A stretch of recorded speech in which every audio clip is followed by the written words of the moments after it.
அனைத்து விவசாய உறவுகளுக்கு இந்த விவசாய மகனின் அன்பான வணக்கங்கள். இந்த இந்த வீடியோ எதை பற்றினா, விவசாயத்தோட அருமை யாருக்கும் தெரியறதில்ல. இப்போ நான் வந்து ஒரு படித்த விவசாயி தான். நான் படிச்சிருக்கேன். ஆனால் படிச்சிருந்தாலும் அந்த விவசாயங்கிறது என் உயிர் மூச்சிலே கலந்துருக்கு. நான் சின்ன வயசில் இருக்கிற நான் பார்த்த ஒரே தொழிலும் சரி, ஒரு இதுவும் சரி, விவசாயத்தை தவிர நான் எதுவும் பார்த்ததில்ல. எனக்கு சோறு போட்டு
செயற்கையாக மருந்து வாங்கி நம்ம அடிக்கிறத விட்டுட்டோம்னா நல்லாயிருக்கும். பூச்சி சாவறதுனாலே ஒரு பூச்சி வந்து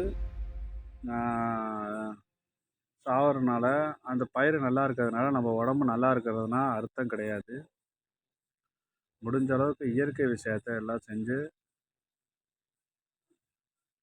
நல்லா இருக்க பாருங்கள். இப்போ நம்ம வயல் பார்த்திங்கன்னா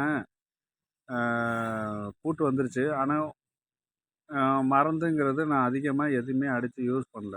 மருந்துங்கிறதே அடிக்கலை. உரம்னு பார்த்தீங்கன்னா இயற்கை உரமாக தான் இது பண்ணேன். நம்ம மாடு வச்சுருக்கிறதுனால அந்த மாட்டோட குப்பை இதெல்லாம் போட்டுமே இந்த வயலை கொண்டு வந்தேன். பரவாயில்லைங்க. இப்போ பயிர் நல்லா இருக்குது. இது எதுக்கு சொல்கிறேன்னா, இயற்கை விவசாயம் தான் நம்மளுக்கு